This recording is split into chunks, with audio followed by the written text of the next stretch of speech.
I think once, you know what happened in Zambia? The mines were nationalized, and everything was just chaos. Everything just fell to pieces. And the people who were in place then, the mines, the wealth, put money into the rural areas. We built things up. We really, really did a lot for the African people. And even in the Congo, I mean, I've listed what was done for them. But in those countries now, people from overseas are in there and they're mining, and they are doing nothing for those countries. They're raping those countries and taking all the wealth out, and they're putting nothing back. And I think that is happening in South Africa as well. People are getting poorer. The condition of the country is getting worse. All these social services are collapsing. That's not a very good reflection for an incredibly wealthy country. Now on to the jaw-dropping stuff, Linda. Tell us about your opinion as to what's happening with the off-world situation. Do we have extraterrestrials coming here and taking the wealth of our planet? I'm absolutely sure we do have. There are a lot of underground bases in Central and Southern Africa. The Great Zimbabwe Monument is one such place. Credo Mutwa himself has been abducted in the parking there. There are snake-like people who live in rocked-up places in the Umtali area in Yanga mountain range, and you can only see them by flying over in a light aircraft. I myself saw a spaceship in the late 50s when I was traveling through southern Rhodesia, which is now Zimbabwe. And there have been quite a few sightings in Zimbabwe at schools where the school children have seen spaceships land and beings, get off the planes, off the spaceships rather. Apparently from the Storms River mouth in the Eastern Cape to the Great Zimbabwe Monument, there's a fourth dimensional passageway. Now, the Storms River mouth is in a nature reserve area where access is restricted. And if you go in there, it has such an eerie feeling. And if you go to the Great Zimbabwe Monument, which was apparently built by the Nubians, it has that same eerie feeling. But it is not an eerie, scary feeling. It's actually a very elevated feeling where you really think, wow, it's so fantastic to be here. There's a lot of sightings seen on the south coast and the north coast of South Africa. We can't all be seeing nothing. We can't all be imagining these things. I have absolutely no doubt that there are extraterrestrials everywhere. And if you look at David Icke's DVD with Credo Mutwa, the reptilian agenda, a lot is revealed in there.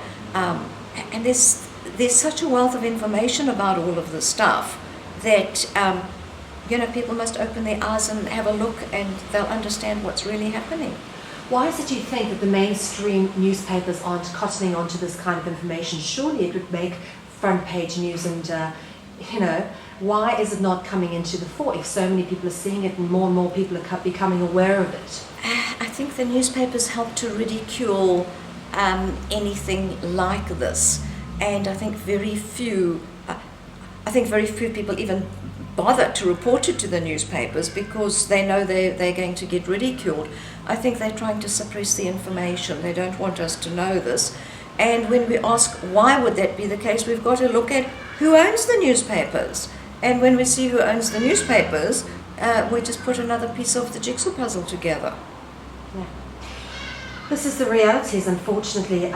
South African society, although still relatively wild in much respects, is under an immense control of fear. We control each other with fear of what other people think here, very much so. Yes. And I'm finding this coming home. How do you perceive we go about bringing people into awareness of things that they would otherwise seem ridiculous? That's a very interesting one. I'm always telling people all these weird things, and I know my friends think that I'm a little bit crazy, but never mind, I love them anyway, and we're close. I had a wonderful situation where a friend of mine was listening to these lizard stories and thinking I was crazy until she saw one herself. Where did she see it? She saw, it was a few years ago, she saw it on television. Her mind couldn't compute. It took her mind a few minutes to realize what she'd seen. And when I told the story to someone else, they said they'd also seen it and they couldn't understand what they'd seen. A few years ago, with the coronation, I think it was the 50th coronation of the Queen in Buckingham Palace, they were having a big do on there. And the commentator on the TV said, "Oh, and here comes Margaret Thatcher." And in walked Mr. Thatcher next to a long, tall green lizard. And she was like, "What's that?" And then it was such a flash for such a quick second that she didn't understand what she'd seen. But after 5 minutes, she realized what she had seen and she'd phoned me. So thank goodness I had told her about it, that she understood what she'd seen. And a few days later, I told someone else about this, and they never said a thing, but they came back the next day and said, "I've been thinking about what you were saying. I was watching that on television, that whole procession, and there was a procession in the garden, and at the very back of the procession was a tall green lizard was walking. So we've got to assume that was Margaret Thatcher shape-shifting into a long, tall green lizard."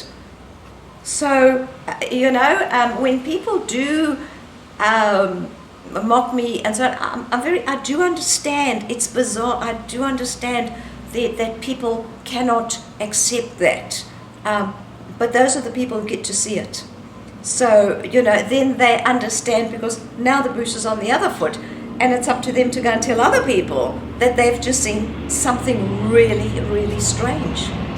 Well, I'm a big believer that the reptilian race is real. I've seen someone shapeshift as well in media, very high ranking, when I was working in television in London, which I'll tell you about afterwards. But for me, what's quite interesting is to see, having done the research, how many people from extreme situations. You've got the ultimate extreme, which is Dr. Credo Mutwa, talking about the Chitahuri, okay, and he's a rural African Sanusi, and then you've got people like David Icke from the other side of the world, yes, who are talking about these things. People like Patricia Corey, who's a scribe to the Syrian High Council, and she's being told they exist by the people she communicates with through her channeling works. Yes. So when you put all these pieces together and you start seeing these people who actually, they're not crazy. I've met them. They're very together. They're wonderful, loving people who care for humanity. They're not out to make a quick buck out of this, because all it does is discredit them in public view. We actually have to realize that there is something happening that we don't know about. Yes. And I guess what I want to do is get to a point where people understand that there's more to this world than what they're told. Yes. And to stop trusting everything they read in the media and the newspapers. What would be your advice to those people? Think for yourself. All the unanswered questions that are fobbed off, they've got to have answers. And if the normal, regular status quo can't give an acceptable answer, then the answers have got to be somewhere else. I think that if we could just go back to what we once were, because I think we were far greater, higher beings before, but the system has brought us down, down, down to become small, littler, more miserable. I think if we can go back to what we really are, then I think we'll find the answers to all these questions. But just have an open mind.